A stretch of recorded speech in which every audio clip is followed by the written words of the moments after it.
Welcome students, myself Sanjay Rai. Students, पिछले video में मैंने आपको पढ़ाया था ट्रांसक्रिप्शन, बट वो कंप्लीट नहीं हुआ था, तो इसको दो पार्ट में इसका वीडियो बनेगा, transcription part 1 and transcription part 2। तो ये ट्रांसक्रिप्शन पार्ट 2 है। कल प्रीवियस वीडियो में मैंने आपको ट्रांसक्रिप्शन क्या होता है ये बता दिया था, और कौन सा एंजाइम्स होता है ट्रांसक्रिप्शन में, यहाँ तक बता दिया था। अब उसके आगे का कैसे मैकेनिज्म बचा था कि कैसे ट्रांसक्रिप्शन होता है, तो आप पिछला वीडियो देखेंगे तो आपको सारा वो प्रोसेस समझ में आ जाएगा। आज हम उसके मैकेनिज्म को समझाएंगे।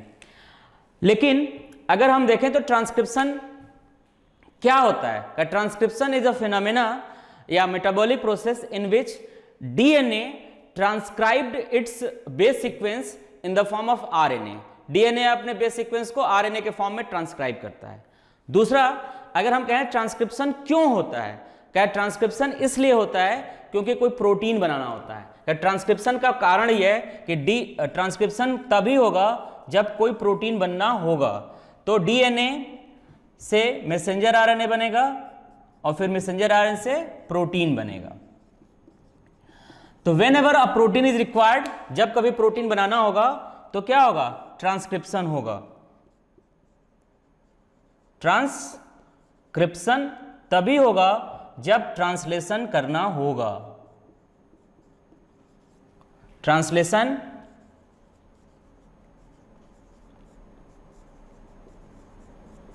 ये सेंट्रल डोग्मा का डायग्राम है।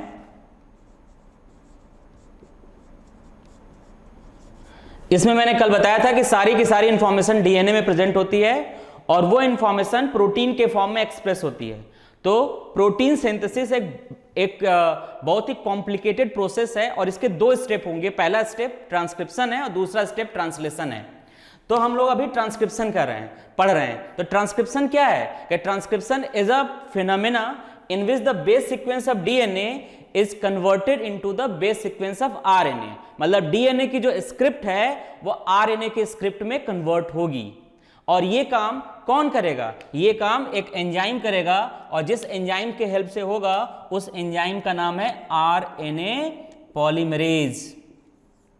ये एंजाइम क्या है? RNA polymerase. और ये प्रोकैरियोट में एक ही आरएनए पॉलीमरेज होता है जो तीनों मैसेंजर प्रोकैरियोट में एक ही आरएनए पॉलीमरेज होता है जो तीनों आरएनए की सिंथेसिस के लिए रिस्पांसिबल होता है। Messenger RNA, transfer RNA and ribosomal RNA.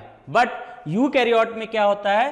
Prokaryote में तो सिंगल होगा और यूकैरियोट में जो होगा वो होगा आरएनए पॉलीमरेज सेकेंड। तो यूकैरियोट में जो मैसेंजर आरएनए का ट्रांसक्रिप्शन करता है वो कौन होता है? वो होता है आरएनए पॉलीमरेज सेकेंड। और प्रोकैरियोट में तो एक ही होता है। तो RNA polymerase is a DNA dependent enzymes. RNA polymerase क्या होता है?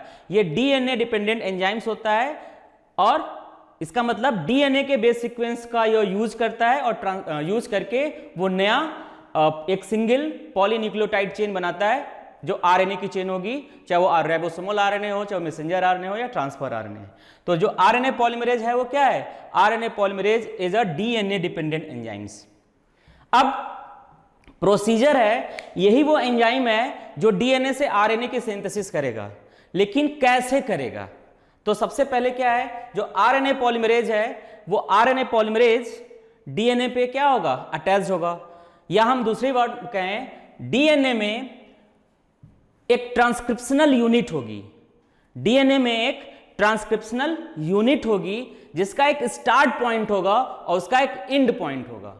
और उस ट्रांसक्रिप्शनल यूनिट में बहुत ढेर सारे जीन होंगे जो ट्रांसक्राइब्ड होंगे और वो आगे जाकर क्या होंगे? प्रोटीन पॉलीपेप्टाइड चेन बनाने में इन्वॉल्व होंगे। तो वो सारे जीन जो ट्रांसक्राइब्ड होंगे उन्हें हम क्या कहेंगे? स्ट्रक्चरल जीन कहेंगे। भाई जब ट्रांसक्रिप्शन होगा तो एक बात बिल्कुल ध्यान रखिएगा, जब ट्रांसक्रिप्शन होगा तो पूरा डीएनए ट्रांसक्राइब थोड़ा ना होगा, क्योंकि क्या बनाना है?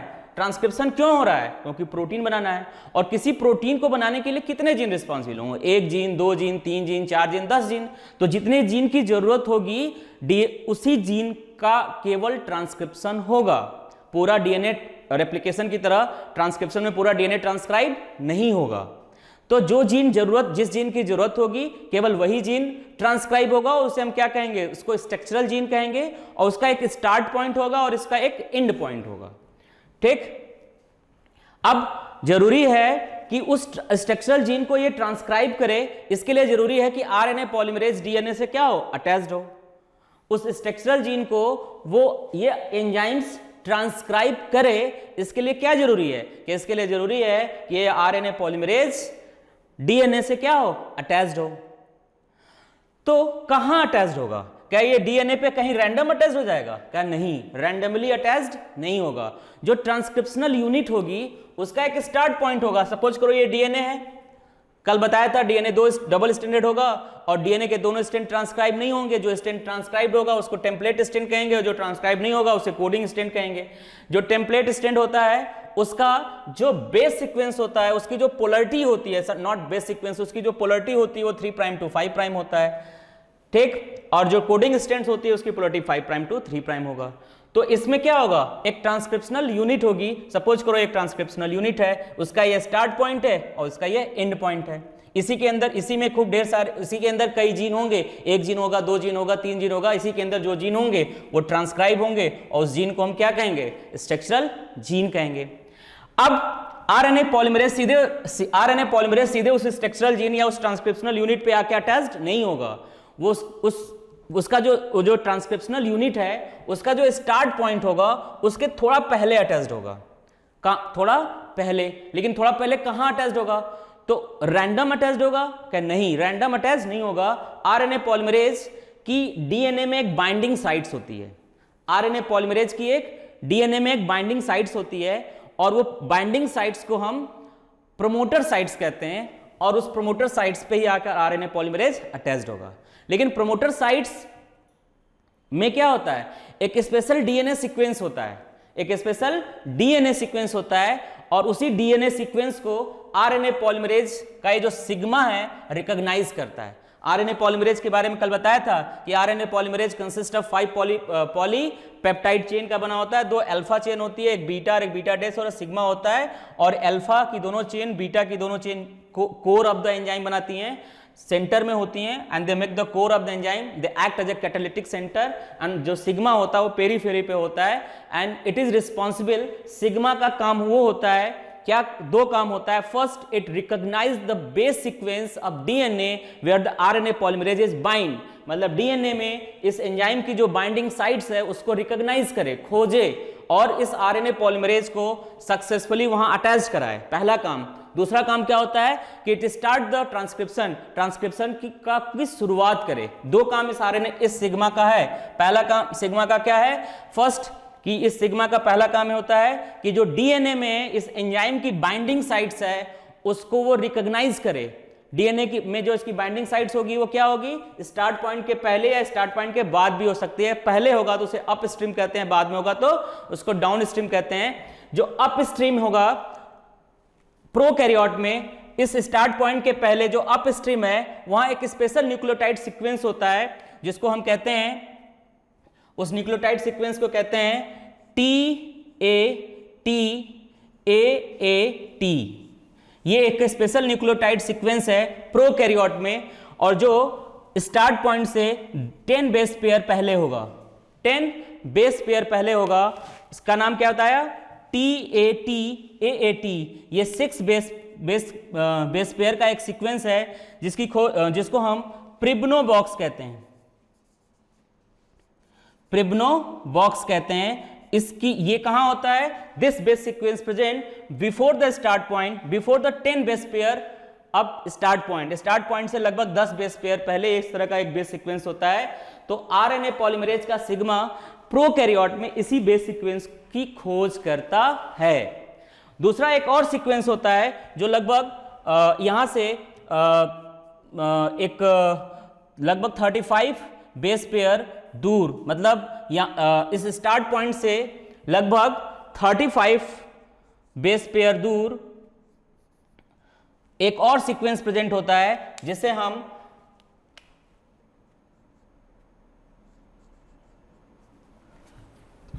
जिसको हम कहते हैं GGC, उसका सीक्वेंस है टी टी सी ए, ये एक बेस सीक्वेंस है जो 35 बेस पेयर 35 बेस पेयर पहले होता है। मतलब इस स्टार्ट पॉइंट से 35 बेस पेयर पहले होगा, या तो 10 बेस पेयर या 35 बेस पेयर पहले ये सीक्वेंस प्रेजेंट होंगे। तो ये जो सिग्मा होगा in prokaryote, sigma recognize these base sequence, और जब ये उसको बेस सीक्वेंस मिल जाता है तो आरएनए पॉलीमरेज सक्सेसफुली डीएनए से अटैच्ड हो जाएगा। मैंने क्या बताया आपको कि आरएनए पॉलीमरेज ट्रांसक्रिप्शन के लिए जरूरी है। ट्रांसक्रिप्शन कौन करेगा? आरएनए पॉलीमरेज एंजाइम करेगा। लेकिन ट्रांसक्रिप्शन के लिए जरूरी है कि सबसे पहले ये आरएनए पॉलीमरेज डीएनए से अटैच्ड हो। अब क्वेश्चन उठता है कि क्या आरएनए पॉलीमरेज डीएनए से रैंडमली अटैच्ड होता है? तो इसका आंसर होगा नहीं। डीएनए में जो ट्रांसक्रिप्शनल यूनिट होगी उसका जो स्टार्ट पॉइंट होगा उसके पहले के जो बेस सीक्वेंस होते हैं उसको हम अप स्ट्रीम कहते हैं, और उसके बाद के जो बेस सीक्वेंस होंगे उसे हम डाउन स्ट्रीम कहते हैं। तो इन्हीं में से कुछ एक स्पेशल बेस सीक्वेंस होगा जहां आरएनए पॉलीमरेज क्या होगा, आके अटैच्ड होगा। और वो जो स्पेशल बेस सीक्वेंस होता है वो प्रोकैरियोट में लगभग 10 बेस पेयर पहले एक सीक्वेंस है TA जो 6 बेस पेयर का होता है, जिसको हम प्रिबनो बॉक्स कहते हैं। ये एक बेस सीक्वेंस है जहां आरएनए पॉलीमरेज अटैच्ड होगा। दूसरा, उस स्टार्ट पॉइंट से 35 मतलब कह सकते हैं प्रोकैरियोट में -35 to 10 बेस पेयर पहले प्रोमोटर साइट्स होता है। स्टार्ट पॉइंट से कितना दूर? प्रोकैरियोट में -10 to -30 बेस पेयर पहले ये प्रोमोटर साइट्स प्रेजेंट होगा। और इस प्रोमोटर साइट में एक स्पेशल बेस सीक्वेंस होगा जिसे हम प्रोकैरियोट में वो बेस सीक्वेंस 6 बेस का बना होगा, जो होगा TAT, जिसको हम प्रिबनो बॉक्स कहते हैं। या इससे लगभग 35 बेस पेयर दूर एक सीक्वेंस हो सकता है TTCA। तो ये सिग्मा जो होगा इसी बेस सीक्वेंस की खोज करेगा, और जब उसको वो बेस सीक्वेंस मिल जाएगा तो आरएनए पॉलीमरेज को सक्सेसफुली डीएनए से अटैच कर देगा। ये तो प्रोकैरियोट की बात हो रही है कि प्रोकैरियोट में RNA polymerase during the transcription, RNA polymerase first of all attached to the DNA, and the place where the RNA polymerase attached to the DNA is called promoter. RNA polymerase not attached to the DNA at the promoter site randomly. In a promoter site, a special base sequence present in prokaryote. That base sequence is present before 10 base pair earlier or 35 base pair earlier. 10 base pair पहले जो base sequence है वो है TAT, ये का base sequence है, और जो 35 बेस पेयर पहले है वो है TTCA बेस सीक्वेंस है। और इसी सीक्वेंस को ये सिग्मा रिकॉग्नाइज करेगा। जब उसको बेस सीक्वेंस मिल जाएगा तो आरएनए पॉलीमरेज को वो डीएनए से सक्सेसफुली अटैच करा देगा प्रोमोटर साइट्स पे। लेकिन प्रोकैरियोट में, ये तो प्रोकैरियोट की बात है, ये दोनों चीजें बताएं आपको कहां था, ये प्रोकैरियोट्स में है। यूकैरियोट्स में क्या होगा कि यूकैरियोट्स में भी इसी तरह का सीक्वेंस होगा, लेकिन उस सीक्वेंस का नाम क्या होगा, ये प्रोकैरियोट में था। यूकैरियोट में क्या होगा कि जो प्रोमोटर साइट्स होगा वहां एक स्पेशल सीक्वेंस प्रेजेंट होगा, उस सीक्वेंस को क्या कहेंगे? इन यूकैरियोट्स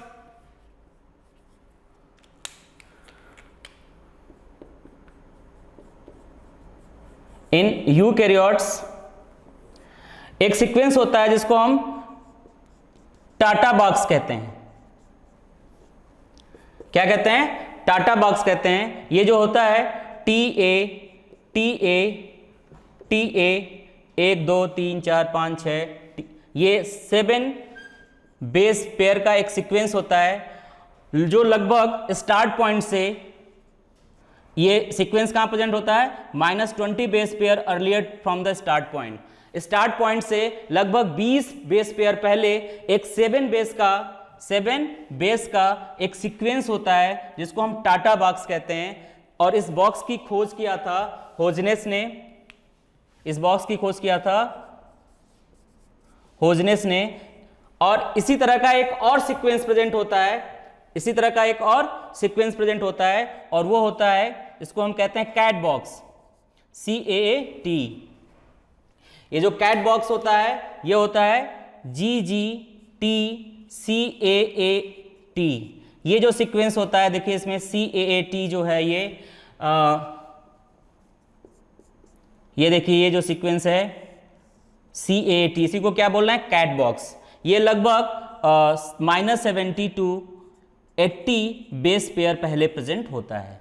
मतलब यूकैरियोट में जो ट्रांसक्रिप्शनल यूनिट है, उस ट्रांसक्रिप्शनल यूनिट के स्टार्ट पॉइंट से पहले या तो 20 बेस पेयर पहले एक स्पेशल सीक्वेंस होगा, रिपीटेटिव यूनिट्स होगा, किसका, एक पिरिमिडीन है और एक एडेनिन का एक रिपीटेटिव यूनिट मिल रहा है आपको, और ये जो रिपीटेटिव यूनिट है इसी को क्या बोल रहे हैं, टाटा बॉक्स बोल रहे हैं। क्या बोल रहे हैं, टाटा बॉक्स। ये 20 बेस पेयर पहले होगा, और या तो वहां से लगभग 70 से 80 बेस पेयर एक और सीक्वेंस होगा जिसको हम कैट बॉक्स कहते हैं।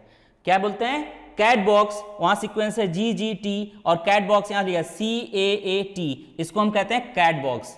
तो जो RNA पॉलीमरेज का जो सिग्मा है यूकैरियोट में इसी बेस सीक्वेंस की खोज करेगा, और जब उसको वो बेस सीक्वेंस मिल जाएगा तो उस बेस सीक्वेंस से RNA पॉलीमरेज को अटैच कर देगा।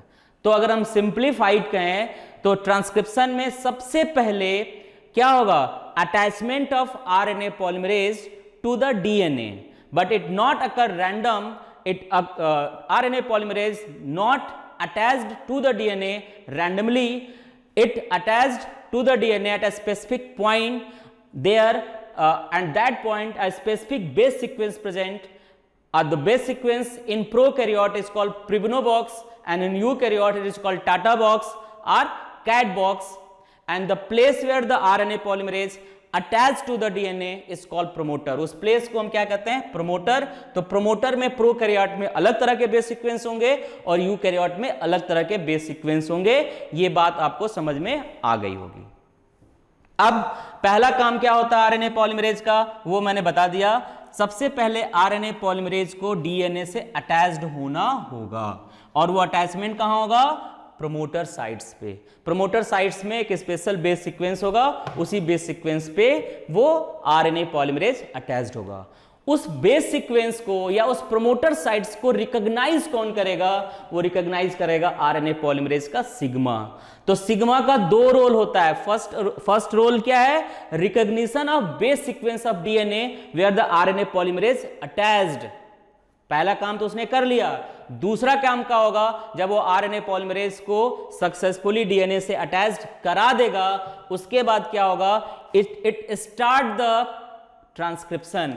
DNA डबल स्टैंडर्ड है, आपको पता है, और DNA जब डबल स्टैंडर्ड है तो दोनों स्टैंड तो उसके यूज होंगे नहीं, और केवल एक ही स्टैंड यूज होगा, और उस स्टैंड का बेस सीक्वेंस को ये यूज करेगा। उस स्टैंड के जो स्टैंड यूज होगा उसको टेम्पलेट कहेंगे, और टेम्पलेट के बेस सीक्वेंस का ये एंजाइम यूज करेगा। लेकिन टेम्पलेट तो क्वाइल्ड, ये जो दोनों स्टैंड DNA के हैं वो कैसे हैं, दे स्टैंड्स आर क्वाइल्ड।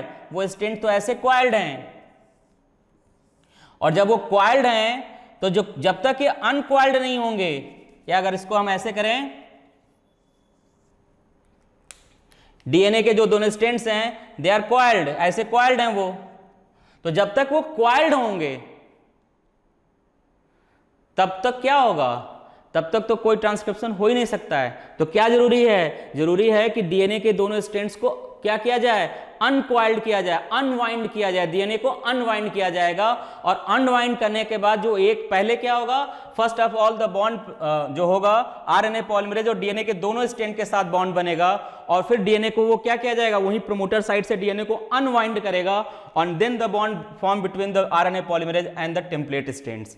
उसके बाद क्या होगा, ये जब हो जाएगा, सुन क्या मैंने बताया आपको, पहले क्या होगा, first of all the bonding takes place between the RNA polymerase and DNA। और ये बॉन्डिंग डीएनए के दोनों स्ट्रैंड से होगी प्रोमोटर साइट्स पे। इसके बाद क्या होगा, डीएनए को अनवाइंड किया जाएगा, और जब डीएनए को अनवाइंड किया जाएगा तो उसके बाद क्या होगा, the binding takes place between the RNA polymerase and the template strands. Unwind करने के बाद ये जो सिग्मा होता है इस आरएनए पॉलीमरेज को कहां तक लेकर आएगा, स्टार्ट पॉइंट पर लेकर आएगा, और जैसे स्टार्ट पॉइंट पे आरएनए पॉलीमरेज आएगा, जैसे स्टार्ट पॉइंट पे आरएनए पॉलीमरेज पहुंचेगा, सिग्मा यहां से हट जाएगा,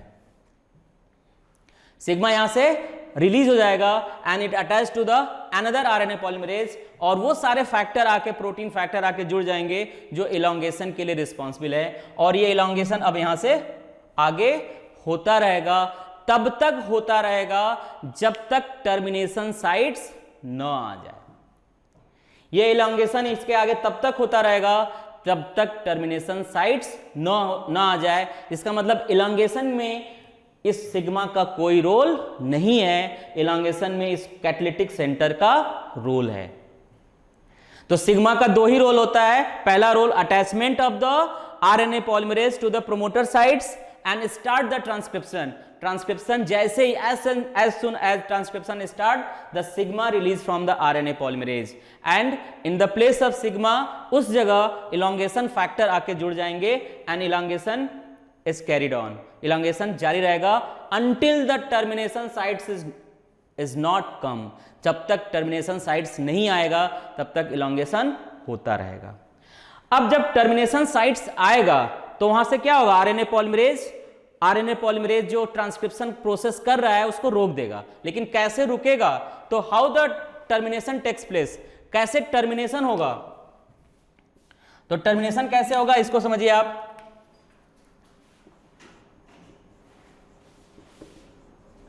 क्या टर्मिनेशन दो तरीके से होगा, एक होता है रो डिपेंडेंट और दूसरा होता है रो इंडिपेंडेंट।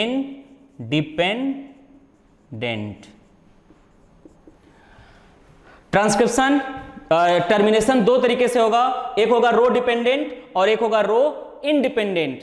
पहला केसेस है रो डिपेंडेंट।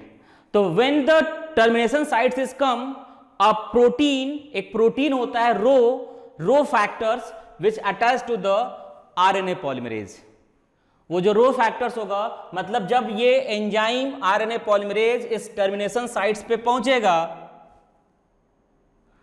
तो उसी समय क्या होगा, उस आरएनए पॉलीमरेज से एक रो फैक्टर आकर अटैच्ड हो जाएगा, और वो रो फैक्टर अटैच होते ही आरएनए पॉलीमरेज डीस्टेबलाइज हो जाएगा and it remove from the DNA से हट जाएगा और इतना बड़ा आरएनए मैसेंजर आरएनए बनकर तैयार हो जाएगा।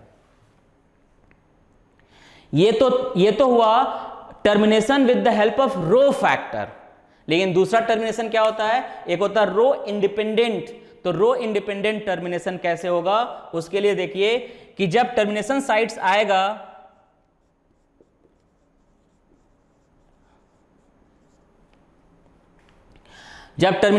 आएगा तो इसमें एक पैलेंड्रोमिक सीक्वेंस मिलेगा। पैलेंड्रोमिक सीक्वेंस क्या होगा, जी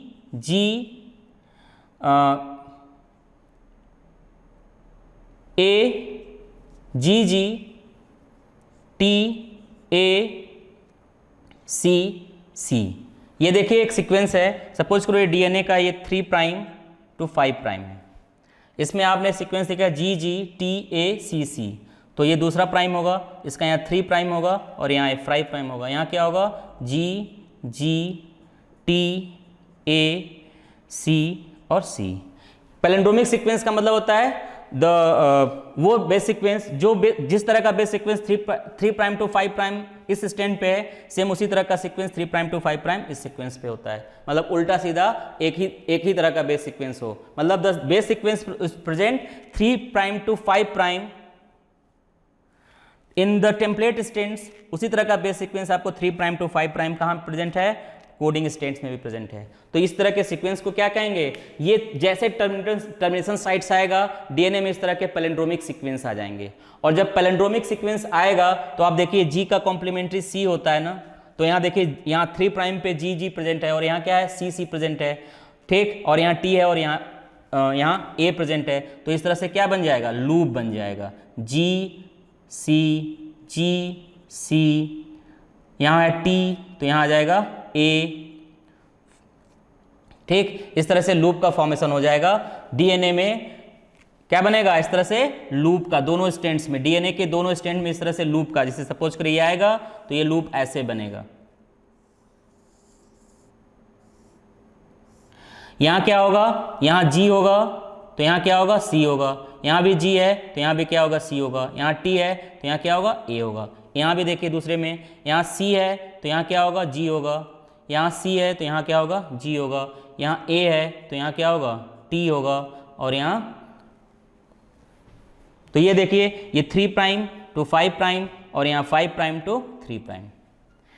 अब कह रहा है कि जब रो फैक्टर नहीं है, रो इंडिपेंडेंट टर्मिनेशन कैसे होगा, तो जब रो इंडिपेंडेंट टर्मिनेशन होना होगा तो क्या होगा, इस डीएनए के दोनों स्ट्रैंड्स में एक क्या आएगा, एक रिपीटेटिव, एक पैलिंड्रोमिक सीक्वेंस आएगा, नॉट रिपीटेटिव सीक्वेंस, क्या आएगा, एक पैलिंड्रोमिक सीक्वेंस आएगा, और इस पैलिंड्रोमिक सीक्वेंस की वजह से इन दोनों स्ट्रैंड्स में इस तरह के लूप का फॉर्मेशन हो जाएगा, और लूप के बनने के कारण आरएनए पॉलीमरेज उस लूप के आगे नहीं बढ़ पाएगा और वहां से हट जाएगा और ट्रांसक्रिप्शन रुक जाएगा।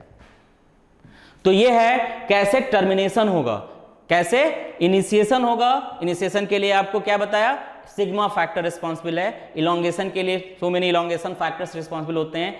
टर्मिनेशन साइट पे जब वो पहुंचेगा तो कैसे टर्मिनेशन होगा, क्या टर्मिनेशन दो तरीके से होता है, एक रो डिपेंडेंट होता है और एक रो इंडिपेंडेंट है। इस डायग्राम में रो डिपेंडेंट टर्मिनेशन दिखाया गया है कि जैसे वो आरएनए पॉलीमरेज टर्मिनेशन साइट पे पहुंचा, रो फैक्टर आके उस एंजाइम से अटैच्ड हुआ और आरएनए पॉलीमरेज डीस्टेबलाइज हो गया, वहां से हट गया और ट्रांसक्रिप्शन स्टॉप हो गया, रुक गया। अगर रो फैक्टर्स नहीं होगा तो उसे रो इंडिपेंडेंट कहेंगे, और रो इंडिपेंडेंट टर्मिनेशन में डीएनए के अंदर एक लूप बनेगा। वो लूप क्यों बनेगा कि टर्मिनेशन साइट्स पे जब आएगा तो लगातार पैलिंड्रोमिक सीक्वेंस आ जाएगा। पैलिंड्रोमिक सीक्वेंस उस सीक्वेंस को कहते हैं जो base sequence 3 prime to 5 prime हो, सेम उसी तरह का बेस सीक्वेंस दूसरे स्ट्रैंड के भी 3 प्राइम टू 5 प्राइम पे प्रेजेंट हो, तो इस तरह के बेस सीक्वेंस को हम पैलिंड्रोमिक सीक्वेंस कहते हैं। तो ये सीक्वेंस जैसे अपीयर होगा डीएनए में लूप बन जाएगा और आरएनए पॉलीमरेज लूप के आगे प्रोसीड नहीं कर पाएगा और टर्मिनेशन हो जाएगा। तो कैसे ट्रांसक्रिप्शन हुआ ये आप लोगों ने समझ लिया कि कैसे ट्रांसक्रिप्शन होता है। कि ट्रांसक्रिप्शन के 3 पार्ट होंगे। सबसे पहले अटैचमेंट, सबसे पहले क्या होगा, इनिशिएशन ऑफ ट्रांसक्रिप्शन, पहला हेडिंग बनाएंगे। दूसरा हेडिंग बनाएंगे इलोंगेशन ऑफ ट्रांसक्रिप्शन, और तीसरा हेडिंग बनाएंगे टर्मिनेशन ऑफ ट्रांसक्रिप्शन। और ये इन 3 हेडिंग्स में आप ट्रांसक्रिप्शन को डिस्क्राइब करेंगे, इनिशिएशन, इलोंगेशन एंड टर्मिनेशन।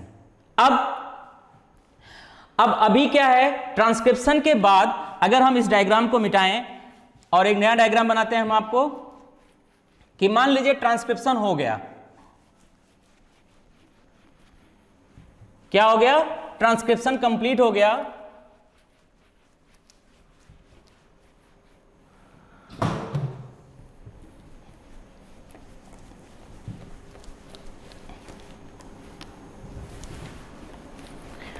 और उसके बाद प्रोकैरियोट और यूकैरियोट में क्या होगा।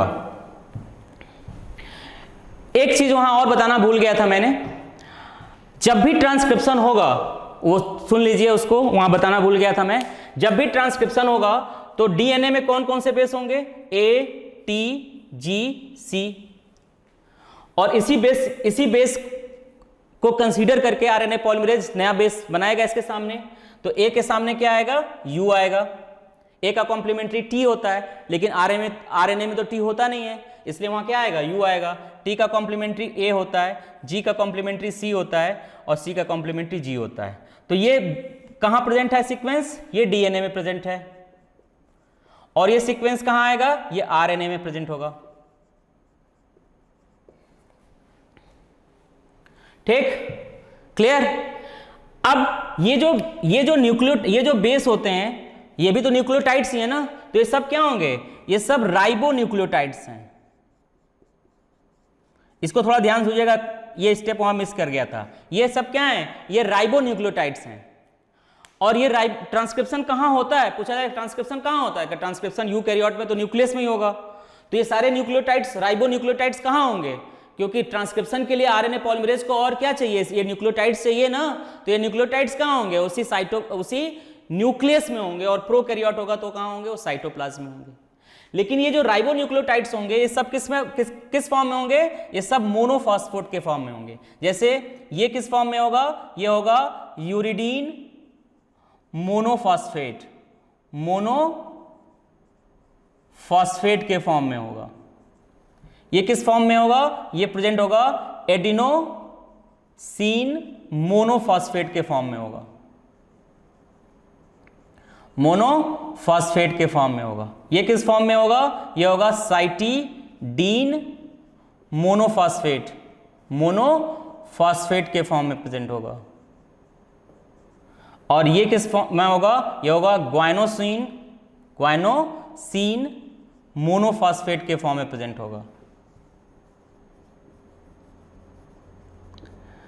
ठीक, मतलब ये यूएमपी, ये एएमपी, ये सीएमपी और ये जीएमपी। लेकिन जब ये ट्रांसक्रिप्शन में पार्टिसिपेट करेंगे तो फ्रीली एग्जिस्ट होंगे किस फॉर्म में, nucleotide, these are nucleotides present freely in the nucleoplasm. लेकिन जब ये ट्रांसक्रिप्शन में इन्वॉल्व होंगे तो इनको एक्टिवेट किया जाएगा। और एक्टिवेट करने का काम जो होता है एक एंजाइम किया करेगा, और वो एंजाइम होगा फॉस्फोराइलेज एंजाइम, फॉस्फोराइलेज एंजाइम। ये क्या करेगा, 2 फॉस्फेट ग्रुप यूज करेगा प्लस एनर्जी यूज करेगा, इनमें 2 फॉस्फेट जोड़ देगा तो ये बन जाएगा यूटीपी। इसमें भी 2 यही काम होगा, फॉस्फोराइलेज एंजाइम, राइलेज एंजाइम, इसमें भी 2 फॉस्फेट को जोड़ेगा तो ये बन जाएगा एटीपी। सेम यही प्रोसेस यहां भी होगा तो ये बन जाएगा सीटीपी और ये बन जाएगा जीटीपी। मतलब इस प्रोसेस को हम क्या कहेंगे,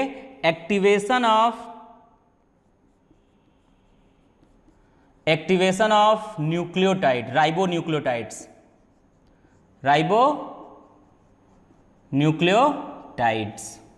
तो जब ट्रांसक्रिप्शन होगा अटैचमेंट के बाद, जब वो ट्रांसक्रिप्शन स्टार्ट होगा, इनिशिएशन स्टार्ट होगा, तो डीएनए का ये टेम्पलेट है सपोज करो, तो इस टेम्पलेट पे जो बेस सीक्वेंस होंगे उसी बेस सीक्वेंस के अकॉर्डिंग आरएनए पॉलीमरेज जो राइबोन्यूक्लियोटाइड चेन बनाएगा। ये अगर डीएनए का स्ट्रैंड्स है, इस स्ट्रैंड्स पे जो भी बेस सीक्वेंस होंगे उस बेस सीक्वेंस के अकॉर्डिंग आरएनए पॉलीमरेज एक नया राइबो पॉलीन्यूक्लियोटाइड चेन बनाएगा। उस राइबो पॉलीन्यूक्लियोटाइड चेन के अंदर जो न्यूक्लियोटाइड्स होंगे वो ए आएंगे। तो ये न्यूक्लियोटाइड्स को पहले एक्टिवेट किया जाएगा, मतलब उनको मोनोफॉस्फेट से ट्राइफॉस्फेट में कन्वर्ट किया जाएगा।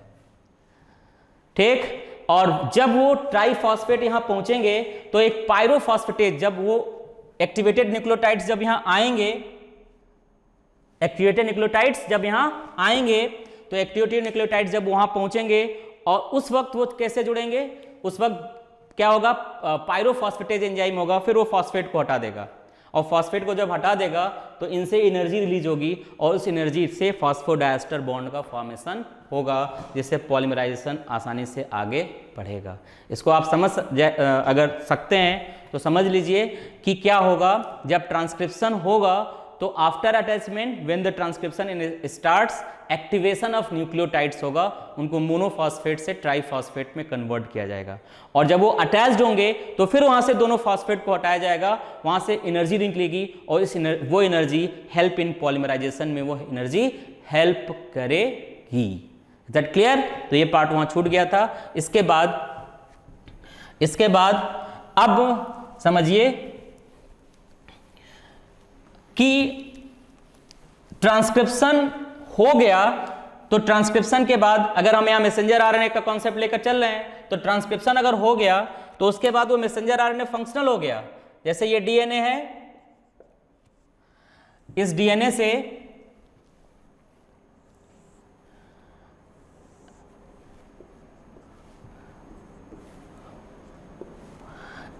से RNA polymerase enzyme polymerase enzyme ने मैसेंजर आरएनए बनाया,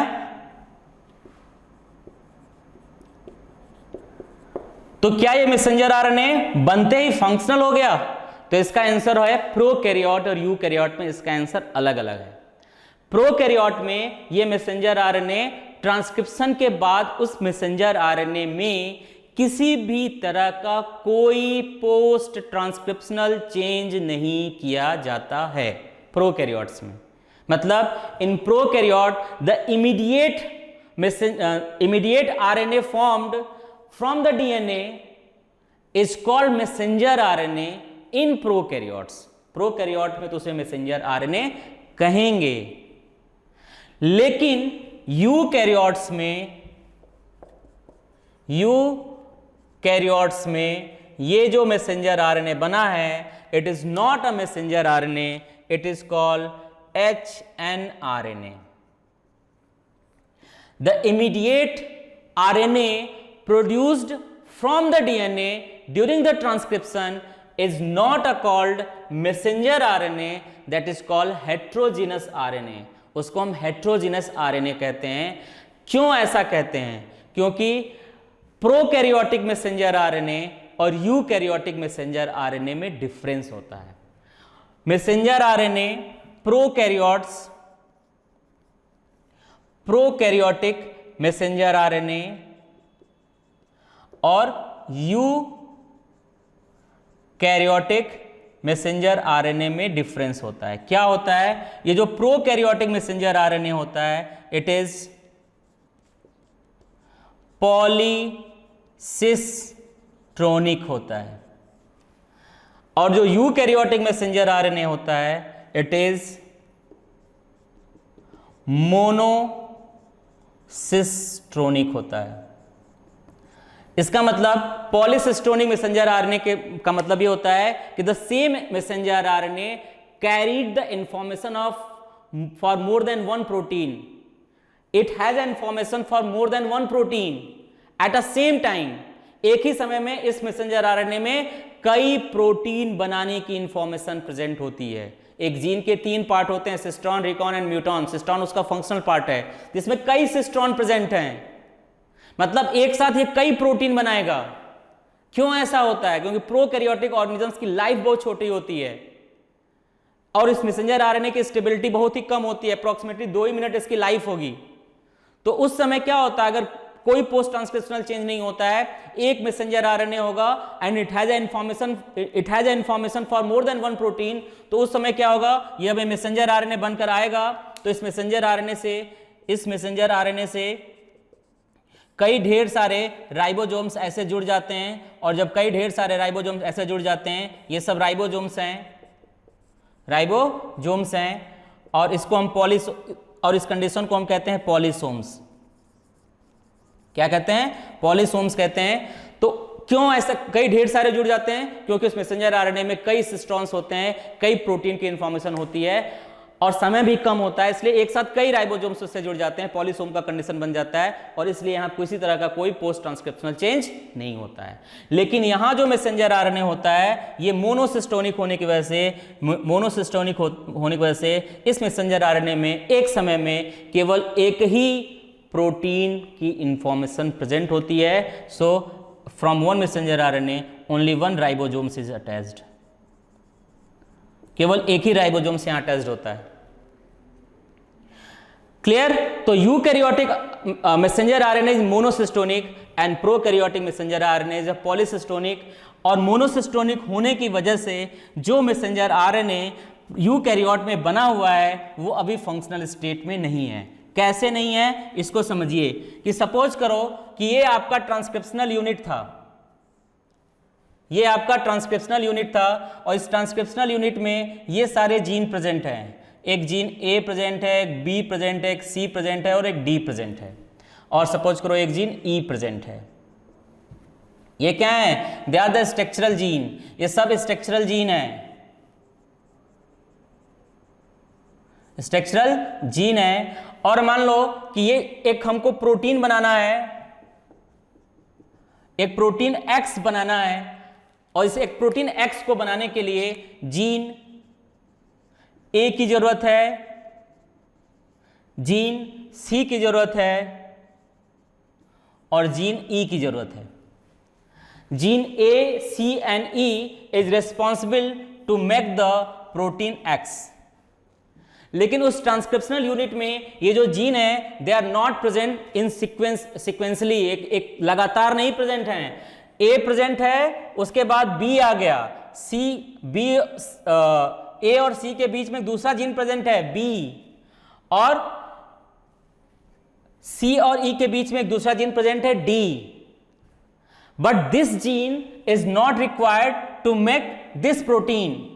ये जो जीन है बी और D, they are not essential, they are not required to make this protein X, this is required to make the protein Y. हो सकता है किसी दूसरे प्रोटीन को बनाने के लिए इन्वॉल्व होंगे, लेकिन ये जो ट्रांसक्रिप्शनल यूनिट है उसमें ये दोनों जीन प्रेजेंट हैं। तो जब ट्रांसक्रिप्शन होगा तो ट्रांसक्रिप्शन यहां से स्टार्ट होगा और यहां तक होगा, और जब उस ट्रांसक्रिप्शन ए से स्टार्ट होगा और ई तक होगा तो उस मैसेंजर आरएनए के अंदर ए का भी इंफॉर्मेशन होगा, बी का भी होगा, सी का भी होगा, डी का भी होगा और ई का भी होगा। लेकिन हमें चाहिए जीन ए, सी और ई, मतलब जो हेट्रोजीनस आरएनए आपने बनाया है, वो जो मैसेंजर आरएनए बनाया है उसके अंदर कुछ इंटरवेनिंग सीक्वेंस आ जाएंगे।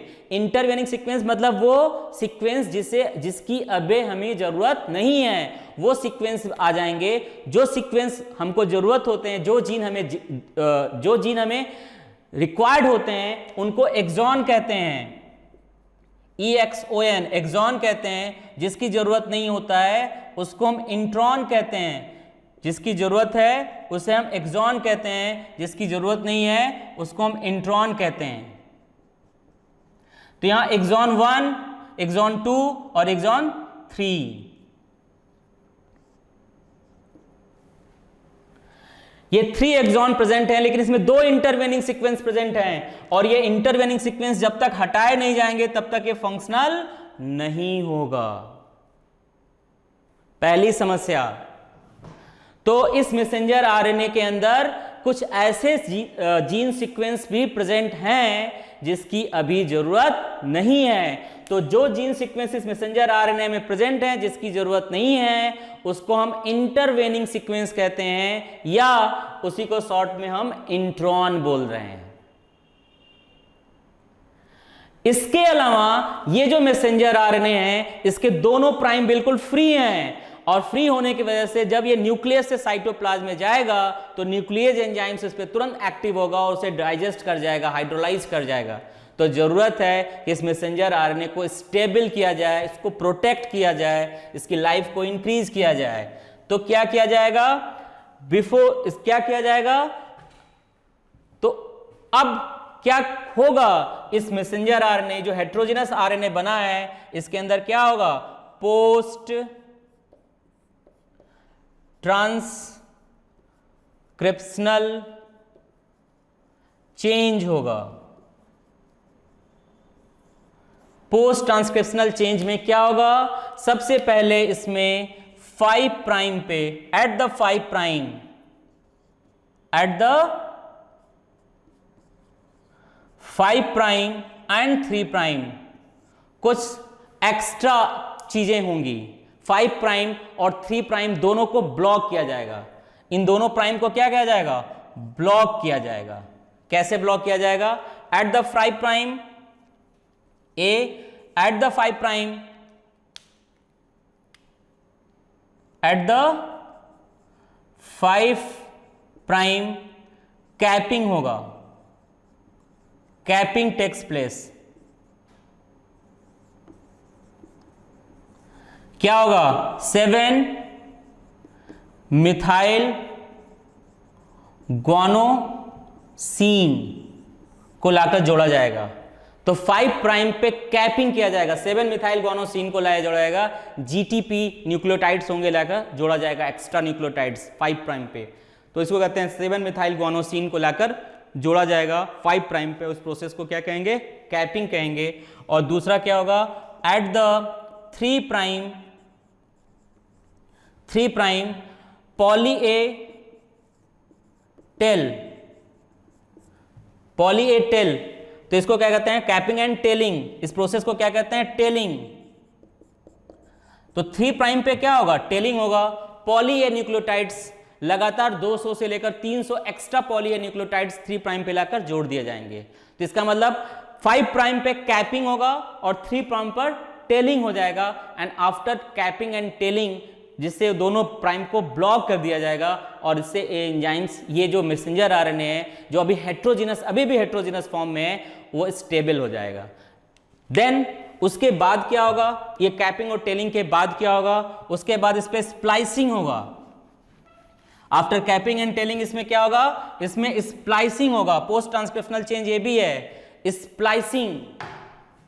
स्प्लाइसिंग किसे कहते हैं, splicing removal of intervening sequence, removal of intervening sequence,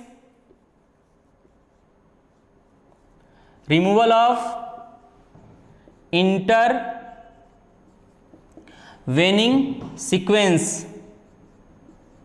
intervening sequence जिसको आप इंट्रॉन कह रहे हैं, उसको क्या किया जाएगा, रिमूव किया जाएगा। और इस फिनोमेना को क्या कहते हैं, स्प्लाइसिंग कहते हैं। And it occur in presence of enzyme spliceosome. ये एक एंजाइम के प्रेजेंस में होगा जिससे स्प्लाइसियोसोम कहते हैं। And it is nothing, it is a small nuclear RNA. ये क्या है, एक स्मॉल न्यूक्लियर आरएनए ही है, मतलब एक राइबोजाइम कह सकते हैं आप। That clear. तो स्प्लाइसियोसोम ये एंजाइम्स है जो क्या करेगा, इस हेट्रोजिनस आरएनए में जो इंटरवेनिंग सीक्वेंस है उस इंटरवेनिंग सीक्वेंस को रिमूव करेगा। कैसे रिमूव करेगा, ये क्या करेगा, इस इंटरवेनिंग सीक्वेंस को, ये मैसेंजर आरएनए को क्या करेगा, कट करेगा।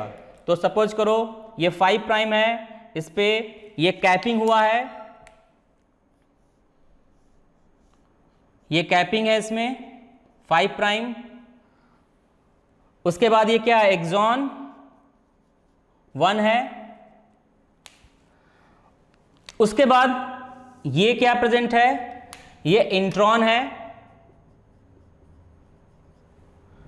फिर क्या है, उसके बाद फिर एक्सॉन है,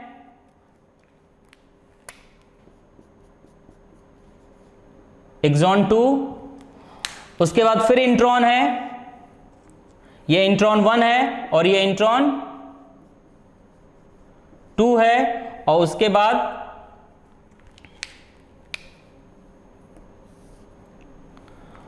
बाद फिर एक एक्सॉन है,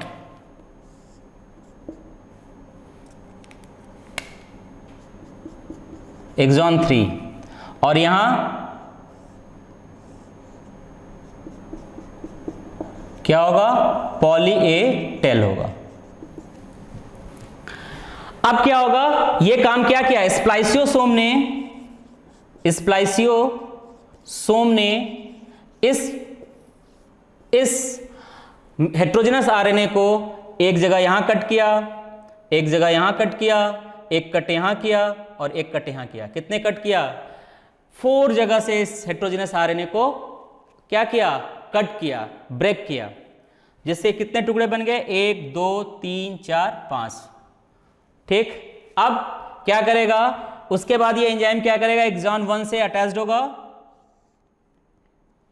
किससे अटैच्ड होगा, एक्सॉन 1। इस सारे एक्सॉन को एक पास लाएगा, 1 2 और 3, तीनों एक्सॉन को एक पास लाया। यहां क्या था, पॉली ए टेल था, वो रहेगा 5 प्राइम, कैपिंग था, कैपिंग। और यहां क्या था, 3 प्राइम पे पॉली ए टेल, ये भी रहेगा। इसके बाद क्या किया, इसने क्या किया, एक्सॉन 1, एक्सॉन 2 और एक्सॉन 3 को पास लाया। और पास लाने के बाद इनके बीच में क्या करेगा, इनके बीच में फॉस्फोडाइस्टर बॉन्ड बना देगा। यहां फॉस्फोडाइस्टर बॉन्ड और यहां phosphodiester bond, di ester bond बना देगा, जिससे ये तीनों जुड़ जाएंगे और कॉन्टिन्यूअस हो जाएंगे। और अब इसको हम क्या कहेंगे, इसके बाद स्प्लाइसिंग के बाद इसको हम क्या कहेंगे, मैसेंजर आरएनए कहेंगे। तो इन eukaryote after transcription post transcriptional change होता है, और पोस्ट ट्रांसक्रिप्शनल चेंज में कैपिंग और टेलिंग के बाद उसमें स्प्लाइसिंग की जाती है। स्प्लाइसिंग में इंटरवेनिंग सीक्वेंस को हटा दिया जाता है और सारे डिजायरेबल जो सीक्वेंस होते हैं उनको पास ला करके उनके बीच में फॉस्फोडाइस्टर बॉन्ड बना दिया जाता है, जिससे वो हेट्रोजिनस आरएनए मैसेंजर आरएनए में कन्वर्ट हो जाता है। Now it ready to make a protein. ये रेडी है, ये इंफॉर्मेशन को अब न्यूक्लियस से लेकर जाएगा साइटोप्लाज्म में, जहाँ इसके 5 प्राइम पे राइबोसोम्स अटैच्ड होगा, और with the help of transfer RNA अब इसमें ट्रांसलेशन स्टार्ट हो जाएगा। तो ये है all about the transcription. I think ये आपको समझ में आया होगा। Thank you. अब अगले वीडियो में आपको मैं बताऊंगा जेनेटिक कोड किसे कहते हैं। थैंक यू, धन्यवाद।